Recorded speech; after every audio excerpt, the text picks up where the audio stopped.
말씀은 사무엘하 24장 18절로 25절입니다. 오늘 사무엘하 마지막 시간이 되겠습니다. 사무엘하 24장 18절로 25절 말씀입니다.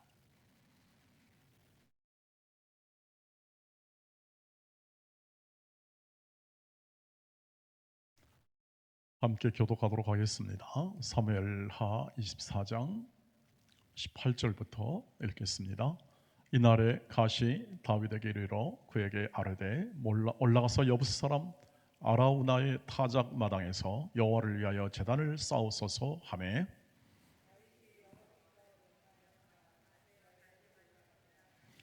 아라우나가 바라보다가 왕과 그의 부하들이 자기를 향하여 건너옴을 보고 나가서 왕 앞에서 얼굴을 땅에 대고 절하며 이르되 어찌하여 내 주 왕께서 종에게 임하시나이까 하니 다윗이 이르되 내게서 타작 마당을 사서 여호와께 제단을 쌓아 백성에게 내리는 재앙을 그치게 하려 함이라 하는지라. 아라우나가 다윗에게 아뢰되 원하건대 내 주 왕은 좋게 여기시는 대로 취하여 드리소서. 번제에 대하여는 소가 있고 뗄나무에 대하여는 마당질하는 도구와 소의 멍에가 있나이다.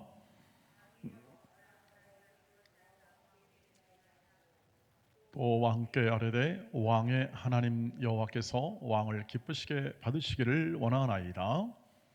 왕이 아라우나에게 이르되 그렇지 아니하다. 내가 값을 주고 내게서 사리라. 값 없이는 내 하나님 여호와께 번제를 드리지 아니하리라 하고 다윗이 은 50세겔로 타작 마당과 소를 사고 그곳에서 여호와를 위하여 제단을 쌓고 번제와 화목제를 드렸더니 이에 여호와께서 그 땅을 위한 기도를 들으시매 이스라엘에게 내리는 재앙이 그쳤더라. 아멘. 여러분 오늘 수요일입니다. 오늘 오신 모든 분들을 축복하고 환영합니다. 감사합니다. 옆에 계신 분과 함께 인사 나누겠습니다. 가을에 풍성한 결실하시길 바랍니다 하고 이 밤에도 함께 인사를 나누도록 하겠습니다. 날씨가 이보다 좋을 수는 없죠. 어디 놀러 가고 싶은 마음이 아주 그냥 굴뚝 같죠. 밖으로 나오고 싶기도 하고 참 좋은 날입니다. 그리고 또 좋은 계절입니다. 오늘 이 밤에 하나님께서 가장 좋은 말씀을 우리가 함께 들려주실 것을 믿습니다. 그리고 가장 좋은 기도를 하고 하나님께 나아가는 시간 함께 갖는 것 너무나 좋겠다. 그 생각을 해보게 됩니다. 오늘은 이 마지막 시간인데요. 이 사무엘하의 마지막 시간은요, 사실 그렇게 좋은 이 환경 여건이 아님을 알 수 있습니다. 지금 이제 재앙 가운데 있죠. 이 이스라엘 백성이 재앙 가운데 있다가 재앙이 이제 어떻게 그치게 되었는가, 이게 마지막 기록입니다. 다윗에 관한 전체적인 평가는 이 시간 다음에 하고 오늘 이 본문 안에 나와 있는 이 말씀의 내용을 이렇게 함께 나누고자 합니다. 지금 오늘 제목에도 나와 있지만 이 아라우나라는 이 사람이 등장합니다. 이름이 여기 등장한다는 이야기죠. 여러분 많이 못 들어보셨죠? 아라우나. 그 성경에 있냐 진짜? 그럴 정도로 생소한, 저에게도 생소했으니까 아마 여러분도 생소하리라 그 생각을 해보게 되는데요. 성경을 많이 읽으신 분들은 이제 어떻게 아라우나가 여기 있구나 하는 것을 알게 되었는데 당연히 잘 모를 것은 이 사람이 여부스, 다시 말하면 이방인의 계통의 사람이니까요, 주류 사람이 아닙니다. 중심의 인물이 아니죠. 그런데 오늘 뜬금없이 아라우나 타작 마당으로 가서 제사를 드리라, 그렇게 선지자 갓이 다윗 왕에게 하나님의 말씀을 전합니다. 그러자 지금 안 그래도 회개하고 있고 마음 가운데 고통하고 있는 다윗이 당연히 그 뜻을 따라서 아라우나 타작 마당에 가서 번제를 드리는데 오늘 그 장면이 아주 그대로 잘 실려 있잖아요.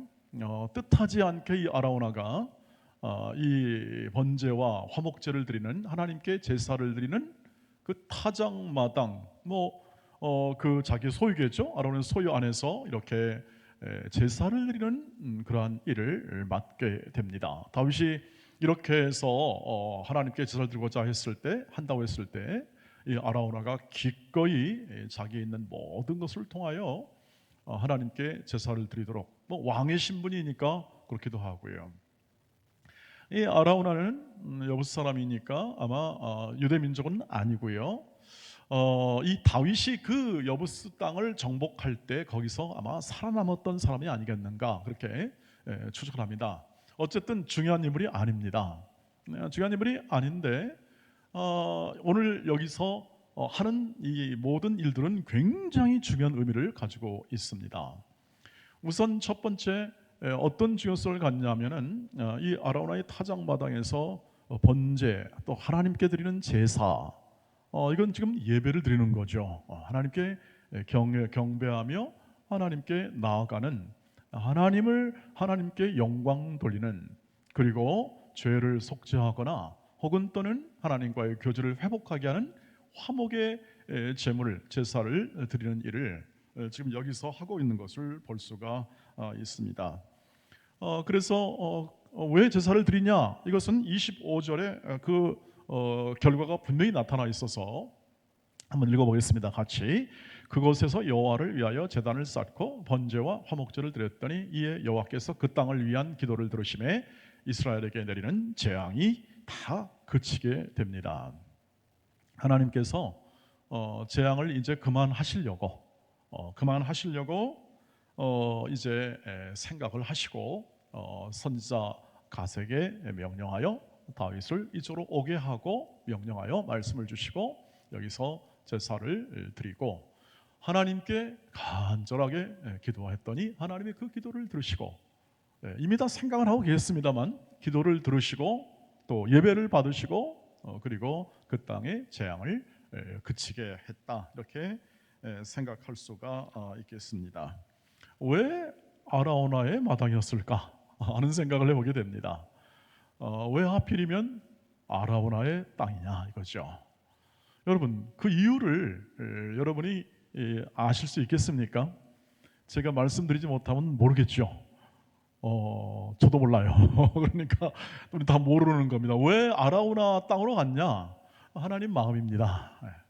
성경은 하나님의 마음을 보여주잖아요. 하나님의 뜻을 보여주고 하나님이 구원의 역사를 보여주고 하나님이 우리를 어떻게 키우시는가, 어떻게 세우시는가를 아주 자세히 보여주고 앞으로 미래는 어떻게 될 거냐 하는 것을 다 하나님의 말씀으로 기록하여 우리로 하여금 그 말씀을 보게 하는 거죠.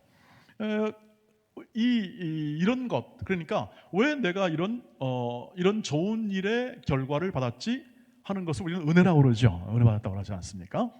그래서 우리가 갖는 이 아라우나의 타작마당 속에 왜 하나님이 했느냐, 은혜라고밖에 설명할 수가 없습니다. 성경은 하나님이 전혀 뜻밖의 인물을 통하여 하나님의 영광을 드러내고 하나님의 뜻을 드러내는 것을 볼 수가 있습니다.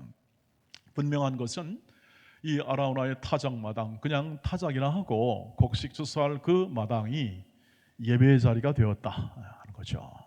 그냥 땅인데 예배 자리가 되고 친히 하나님이 기도를 들으시는 하나의 성전이 되어버린 겁니다. 좀 이따 설명하겠습니다만 전혀 예상치 않았던 인물 속에 하나님의 뜻이 임하고 거기서 예배하며 기도할 때 하나님의 응답, 백성을 회복하게 하는, 그 땅을 고치는 일이 일어나는 거죠. 하나님의 그 인도하심이 은혜라고밖에 설명할 수 없다는 말씀을 드렸고, 그것은 하나님의 모든 회복과 이스라엘 백성 전체를 사랑하시는 그 사랑의 그 은혜가 그 땅을 통해서, 그 마당을 통해서 나타나게 됩니다. 그러면 오늘날도 우리가 함께 기도할 때에 이 예배당에 이 기도할 때에 하나님이 들으시는가? 당연히 들으십니다. 당연히 들으십니다. 그래서 이 기도의 자리나 예배의 자리가 그래서 중요합니다. 단순히 습관을 쫓아 우리가 함께 이렇게 하나님께 나아가는 것도 소중합니다. 그런데 그 안에서 함께 기도하고 하나님을 경외하게 될 때 우리의 기도가 있지 않습니까? 우리의 기도 속에 우리의 마음 담고 우리의 생각을 담아 드릴 때 하나님은 즐거이 응답하시기를 원하시죠. 그래서 교회 하나님께 왜 그렇게 주일날 모이라고 하는가? 왜 모이라고 하냐? 복을 주시기 위해서입니다. 복을 주시기 위해서이고 그렇게 하나님은 원하시는 것을 알 수 있습니다. 그리고 더 중요한 건 뭐냐면 우리는 이 아라우나의 타작마당에서 아라우나가 복을 받는 거 아니겠습니까? 그냥 앉아서 복을 받았습니다. 뭐 원했다거나 혹은 뭐 생각해서 뭐 내가 다윗 왕을 초청하거나 뭐 그런 게 아니라 어느 날 그냥 하나님의 은혜가 임했는데요. 우리는 그것보다 더 큰 은혜를 받은 사람이죠. 주 예수님께서 우리 안에 계십니다. 우리를 찾아오셔서 우리와 함께 계시고 우리를 구원하시고 우리를 영광의 자리에 앉히시기 위하여 영영토록 세세 무궁토록 우리를 사랑하시는 그 사랑을 베풀기 위하여 주님이 친히 찾아오셨습니다. 친히 우리가 간 게 아니고 우리가 바라고 소망한 게 아니라 주께서 친히 찾아오시고 우리를 거처 삼으시고 그리고 우리를 주 예수가 거하는 성령의 전이 되게 됩니다. 성령의 전. 고린도서 3장 16절 보시죠. 너희는 이렇게 됩니다. 너희는 이렇게 딱 비춰줘야 이렇게 딱 하는 건데. 고린도서 3장 16절에 너희는 너희가 하나님의 성전인 것과 하나님의 성령이 너희 안에 계시는 것을 알지 못하느냐. 이 말씀을 그냥 바울이 그냥 단순한 어떤 깨우침의 말이 아니라 이 말씀을 가만히 생각해 보십시오. 주님이 친히 찾아오셔서 우리에게 성령을 부어주시잖아요. 마음의 문을 열게 하시고 그리고 또 깨닫게 하시고 감동해 주시고 그 다음에 어떻게 합니까? 우리가 성령이 거하시는 전이 됩니다. 그래서 내주하신다. 우리가 함께 얘기할 때 내주하신다 할 때 하는 것은 뭐냐면 결국 우리 안에서 거하시고 우리와 함께 하시고 하나가 되어 예수와 하나가 되어 우리 인생을 살게 하신다는 겁니다. 이것처럼 귀한 게 없습니다. 이 사건을 통해서도 보듯이 이것은 전적인 하나님의 은혜인 것을 압니다. 우리가 은혜요 우리의 은혜의 삶이라는 것을 알죠. 너희가 떠나지 않고 항상 거하고 우리 안에 거한다는 것은 결국 신비스럽게도 우리의 모든 삶에서 동행한다. 그러니까 내가 어디 마트에 가거나 내가 어디 시장에 가거나 혹은 학교에 가거나 혹은 집에 있거나 혹은 교회에 오거나 전부 다 우리 안에 계시니까 성령께서요 우리가 다 같이 가는 겁니다. 외면할 수 없습니다. 도망갈 수 없는 거죠. 왜? 안에 계시니까요. 그냥 이렇게 가끔가다 이렇게 좀 부끄러울 때는 이렇게 싹 눈을 감아버리면 되겠습니다. 그렇지만 그러나 이 마음은 속일 수 없죠. 마음은 이 안에서 고도하고 있죠. 우리의 이 성령의 전 보통 학자들은 내면 우리의 마음의 깊은 좌소라고 표현하는데 여기에 성령께서 거하셔서 우리의 인생을 인도하고 우리의 삶을 지어내신다 이렇게 설명합니다. 성령의 전이 되었다는 것은 이것은 말할 수 없는 신비요 감사요 은혜라고 밖에 설명이 안 되는 부분이죠. 하나님이 친히 우리와 함께 하셨다. 임마누엘 하나님의 모든 은혜와 사랑이 성령을 통하여 부어주시는데 우리의 마음, 우리의 심령, 우리의 영혼, 우리의 육신 포함하여 우리 전 존재 안에 성령이 임하는 존재가 된 것이죠. 그러니까 우리가 함부로 놀리면 안 되죠. 우리 몸과 이 마음을 성령이 전인데 함부로 해서는 안 되는 것이죠. 그리고 가꾸고 그리고 순종의 마음으로 훈련하고 자라가고 속사람이 더 커지게 되는 것입니다. 그리고 더 풍성한 성령의 감동과 감화로 함께 거하는 전으로서 점점 커져가는 거죠. 찬송가 310장 3절 가사에 보면 이런 거 있죠. 왜 내게 성령 주셔서 내 마음 감동해 주 예수 믿게 하는지 난 알 수 없도다.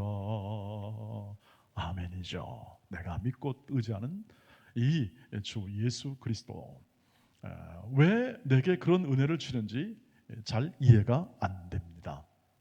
안 되는데 그 은혜는 내 안에 있고 우리는 감사하고 또 나날이 우리의 삶에서 하나님의 뜻이 이루어지는 것을 확인해 보면 난 성령 받은 게 분명해. 감동과 감화로 계속 우리 인생을 살아가는 힘과 용기와 지혜도 됩니다. 그렇습니다. 우리를 잘하게 하십니다. 성령께서 우리를 친히 오셔서 우리를 흔하게 하십니다. 우리 가정도 크게 하십니다. 우리가 가정에 들어가면 우리 가정에서 다 성령이 충만한 가정이 되는 거죠. 그 성령님이 어디 가시겠습니까? 우리 안에 계신데요. 그러니 저와 여러분이 우리 살고 있는 가정, 또 함께 하나님이 지어주신 가정, 이 가정 속에 여러분의 모든 성령의 전으로서의 삶이 풍성하게 될 때, 그래서 여러분이 가정에 복을 전하고 복을 받게 하고 그리고 은혜 안에 거하게 하는 그러한 성령의 사람이 되고, 그리고 오늘도 그 은혜의 사람으로 살아가게 됨을 확인해 주시고, 오늘도 이렇게 이것이 다 은혜로 되었으니 하나님 은혜로 마칠 줄 믿습니다. 내 힘으로 아니라 하나님의 힘으로 될 줄 믿습니다 하는 감사로 오늘을 사시기를 주의 이름으로 축복합니다. 아까 말씀드렸다시피 이 복의 자리가 되었고, 그 은혜를 통해서 이 아무것도 아닌 자리가 예배의 자리가 되어 풍성한 성령의 거함이 있는 그러한 것으로 되었는데, 그보다 더한 게 있습니다. 하나님의 그 임재 속에요, 하나님의 이 아무렇지도 않은 이 자리가 나중에 어떤 자리가 되냐면 성전, 다윗이 짓지 못하고 솔로몬이 지었던 성전이죠. 그 성전의 부지가 됩니다. 성전 부지가. 다윗이 그때 성전을 건축하려고 노력을 했습니다. 굉장히 많은 노력을 했는데 하나님이 나단 선지자에게 말씀하십니다. 너는 아니다. 너는 준비만 해라 그랬습니다. 준비만 하고 그 모든 성전은 네 아들이 짓는다. 누구냐? 근데 아마 솔로몬이 되겠죠. 그런데 그 다음부터 다윗이 어떻게 했습니까? 그 생각을 철회했습니다. 난 성전 안 짓는다. 난 철회하고 그 다음에 이제 준비를 했겠죠. 그런데 오늘 이 터전이 있잖아요. 아라우나의 이 타작마당이 나중에 그 솔로몬 성전의, 즉 다윗의 아들이 짓는 성전의 성전 부지가 됩니다. 기가 막힌 일이죠. 하나님의 그 인도하심을 그때 다윗이 이제 이렇게 아라우나 타작마로 가라 했을 때 이게 하나님이 말하는 성전 부지구나, 이거 몰랐습니다. 몰랐고 순종하여 거기를 갔고, 즉 갓 선지자가 하나님 말씀을 전하자 그냥 순종하여 간 거죠. 순종 안 할 수도 없죠, 지금 상황이 이러니까요. 그리하여 갔는데 여기서 예배하고, 즉 제사를 드리고 기도하고 그 다음에 재앙은 그쳤는데, 그 뒤에 나중에 역사 시간이 흐르고 다윗이 죽고 그 다음에 솔로몬이 여기다가 바로 이 지역에다가 바로 성전을 건축하여 하나님의 거처, 영원한 하나님의 거처의 상징으로 삼게 되었다는 것이죠. 다윗은 이해하지 못했을 겁니다. 그 시절 이 타작 마당에 불과한 이곳이 하나님의 거룩한 전이 될 줄을 몰랐습니다. 그러나 다윗은 언제나 할 수 있는 한 순종했습니다. 말씀에 순종했다는 뜻이죠. 순종했고, 잘 이해되지 않아도 하나님이 하시는 것에 대한 이 하나님 앞에서의 생각과 삶을 살았습니다. 그래서 이것을 보면은 우리가 함께 꼭 생각할 건 뭐냐면, 이해되지 않아도 우리가 믿음을 가지고 우리에게 허락된 이 순종의 삶을 사는 훈련을 계속 잘 해야 합니다. 하나님의 인도하심을 대개는 잘 모릅니다. 다 깨닫지를 못합니다. 하나님의 인도하심이 워낙 크고 방대하고 위대하고 그리고 영원하기 때문에 그것을 잘 이해를 못하는 거죠. 나중에 알게 되는 겁니다. 나중에 알게 되는데 그런 그 이해가 구약 백성 가운데 이 출애굽기 13장 17절에서 분명하게 이것이 나타납니다. 같이 읽어볼게요. 시작. 바로가 백성을 보낸 후에 블레셋 사람의 땅의 길은 가까울지라도 하나님이 그들을 그 길로 인도하지 아니하셨으니 이는 하나님이 말씀하시기를 이 백성이 전쟁을 하게 되면 마음을 돌이켜 애굽으로 돌아갈까 하셨습니다. 이제 애굽 출애굽에서 열장 끝나고 나오면서 이제 하나님께서 이 백성을 어떻게 인도했냐면 트랜스 요르단이라는 이 요르단으로 그냥 그 블레셋 땅으로 그냥 쭉 올라가면 제일 가깝습니다. 목적한 지역은 약 한 2주이면 도착할 지역입니다. 2주간만 걸어가면 도착할 지역이 바로 이 가나안 땅으로 들어가는 땅인데 하나님이 그 길로 가지 않게 하시고 삥 돌립니다. 삥 돌려가지고 이렇게 그 길로 가지 않게 돌아가게 만드는 거죠. 왜냐? 말씀처럼 이제 블레셋은 철기 문명을 가지고 있고 막강한 군사력과 그리고 또 조직력을 가지고 있어서 당시에 가장 문명적으로는 뛰어난 전투에 능한 그러한 나라였죠. 그 나라 백성하고 전쟁 딱 붙으면 어떻게 합니까? 지레 겁을 먹고 그냥 다 도망가죠. 이 이스라엘 백성은 아직까지 노예 생활을 400년간 했으니까 이게 뭐 조직화될 수가 없는 겁니다. 노예 생활을 했기 때문에. 그리고 또 이게 의존적이 될 수밖에 없는 것이고요. 그래서 전쟁하게 되면 금방 이렇게 도망갈 것이 뻔하니까 하나님이 어떻게 하죠? 돌려가는 겁니다. 전쟁 미리 안 하고요. 안 하고 돌려가서 다른 길로 해서. 그래도 계속 불순종하니까 40년간 뺑뺑 돌렸습니다. 보름 갈 길을 40년간이나 뺑뺑 돌렸어요. 진짜예요. 하나님이 진짜 그렇게 인도하시는 겁니다. 하나님 좀 너무하신 거 아닙니까? 아니 이스라엘 백성이 너무했죠. 40년간이나 순종을 안 해서 40년간이나 하나님이 얼마나 오래 참았습니까? 40년간 참는 거죠. 돌리면서 참는 겁니다. 사실은 우리 인생도 비슷한 경향을 가지고 있습니다. 하나님이 우리 일평생 참아주시는 겁니다. 우리의 이 완악함과 이 연약함을 하나님이 참아주시는 거죠.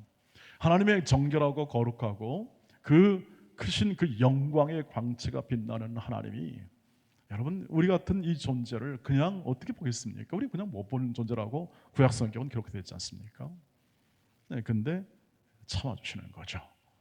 우리의 인생에 하나님의 그 은혜 안에서 자랄 기회를 갖게 하는 것이라고 할 수 있습니다. 그래서 잘 이해가 안 되는 부분이 있을지라도 변함없이 믿음을 가지고 하나님을 신뢰하며 우리 하나님이 보내신 자리에서 믿음으로 사시기를 주의 이름으로 축복합니다. 하나님이 보내신 자리입니다.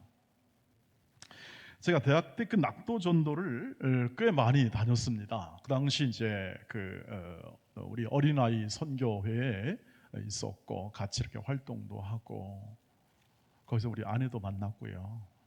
좋은 일 많았습니다. 그러는데 그 활동을 한 10년, 낙도 전도를 한 10년간 했습니다. 전부 다 자비량입니다.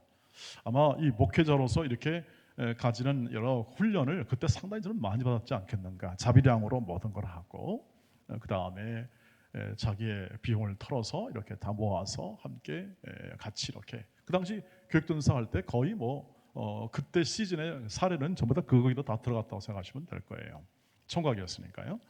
그래서 전도를 하는데 어느 전도가 기억에 남냐면 그 한 섬의 선착장이 저 끝에 보이는데 이 배가 쭉 가는 거예요. 배가 우리 탄 이 나룻배가 이 뒤에 모터를 달는 배가 쭉 가는데 저쪽에 바로 보여요. 보이는데 이 배가요 그냥 쭉 가면 될 거 아니겠습니까? 직진으로. 근데 그 배가 직진으로 안 가고 이렇게 돌아가 S자로 돌아가요. S자로 돌아가는데 그 이유를 몰랐어요. 왜 돌아갈까? 나중에 이제 도착해서 선장님이 알려주는데 물길이 있는 거예요. 길이 물이 빠질 때는요 그 잘못 들어가면 이렇게 배가 좌초되거나 넘어질 수 있다는 거예요. 그래서 그 물길이 있답니다. 거기 있는 사람들은 다 알지 않겠습니까? 아는 분들은 다 알죠. 그래서 이렇게 뺑뺑 돌아갔는데 빨리 더 피곤하고 빨리 도착하면 얼마나 좋을까 했지만 이게 돌아가는 다 이유가 있더라. 하나님이 왜 돌리시는가? 다 뜻이 있다. 하나님의 뜻은 우리에게 한 소망입니다. 우리를 향한 하나님의 뜻은 다 소망입니다. 나쁜 게 없습니다. 전부 다 우리에게 최선, 하나님의 최선입니다.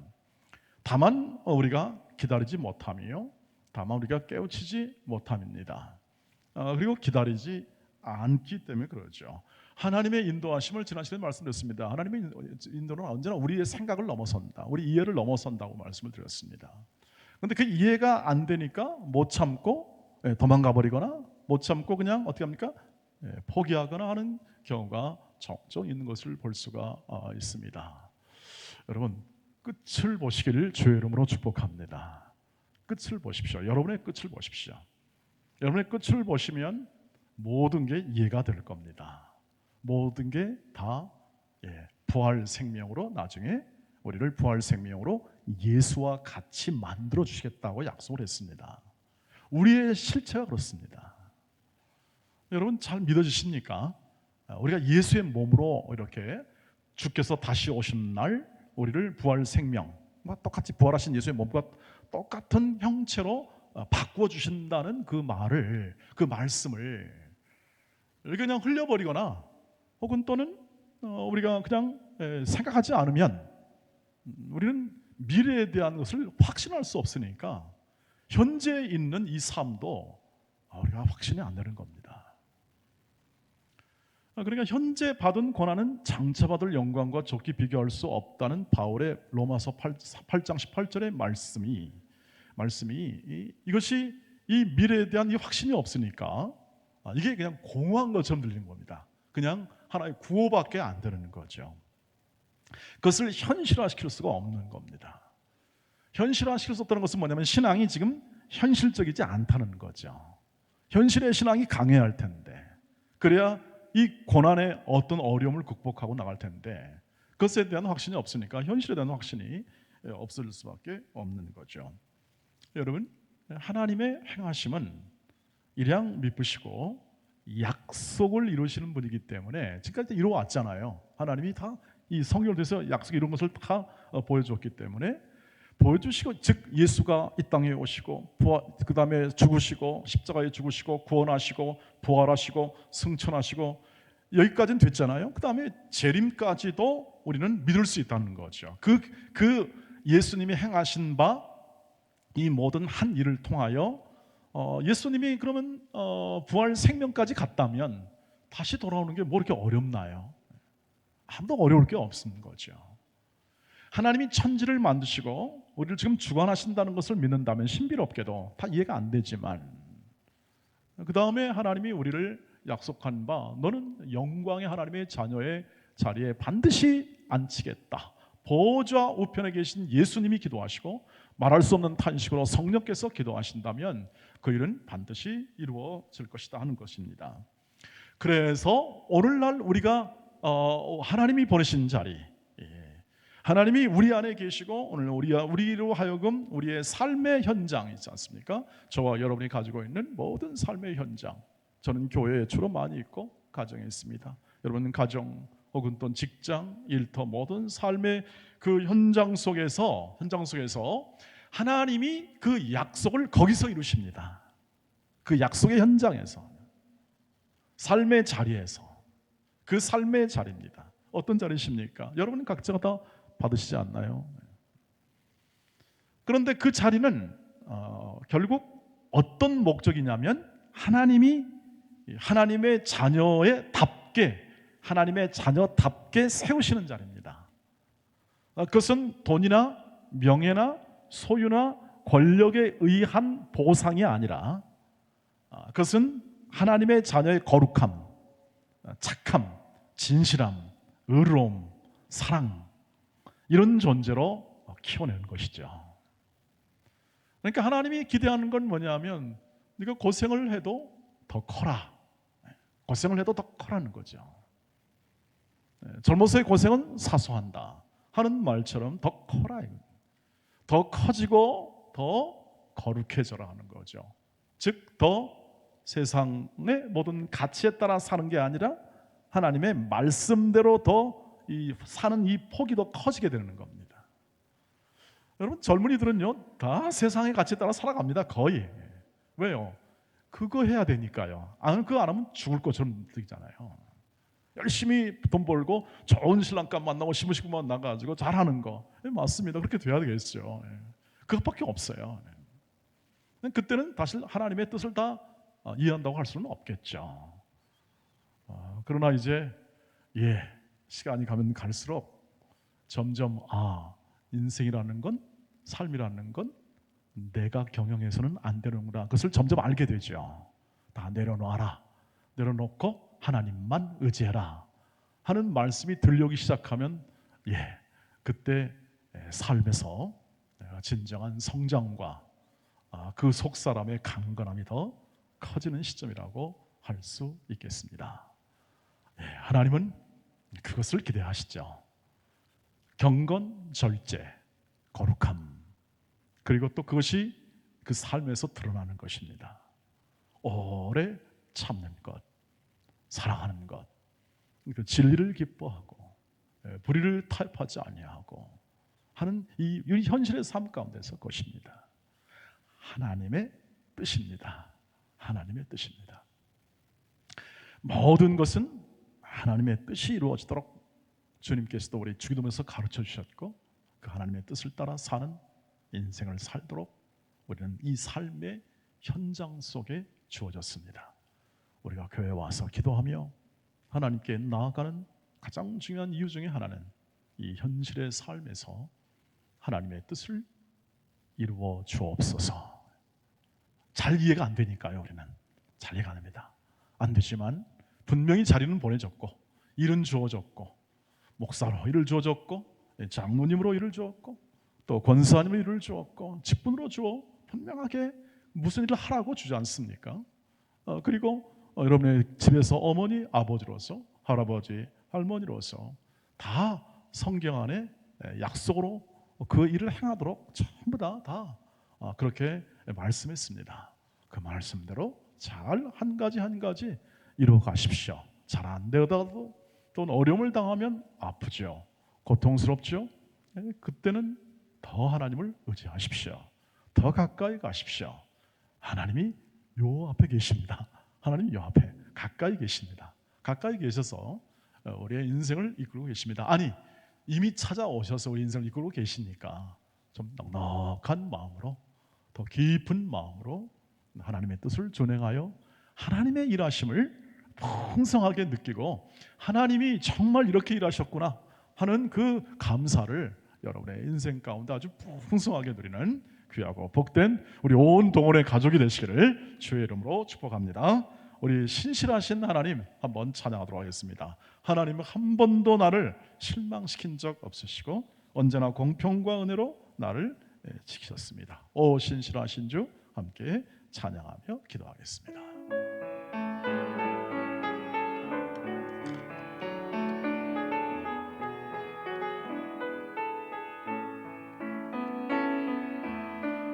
하나님 한 번도 나를 실망시킨 적 없으시고 언제나 공평과 은혜로 나를 지키셨네. 오 신실하신 주,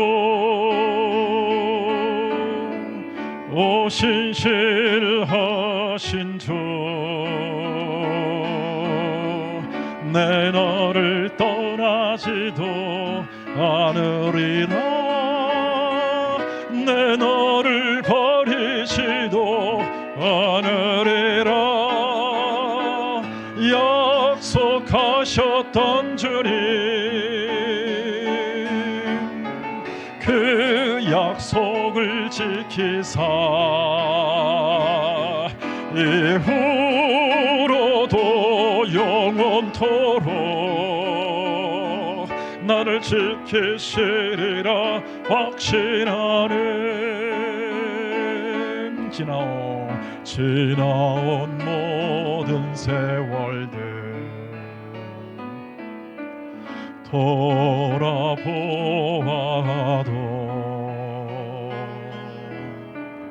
그 어느 것 하나 주의 손길 안 미친 것 전혀 없네. 오 신실하신 주, 오 신실하신 주, 내 너를 떠나지도 않으리라. 내 너를 버리지도 않으리라. 약속하셨던 주님, 그 약속을 지키사 이후로도 영원토록 늘 지키시리라 확신하오. 신실하신 주, 오 신실하신 주, 오 신실하신 주, 내 너를 떠나지도 않으리라. 내 너를 버리지도 않으리라. 약속하셨던 주님, 그 약속을 지키사 이후로도 영원토록 나를 지키시리라 확신하네. 오늘도 확신을 가지고 함께 기도합니다. 우리의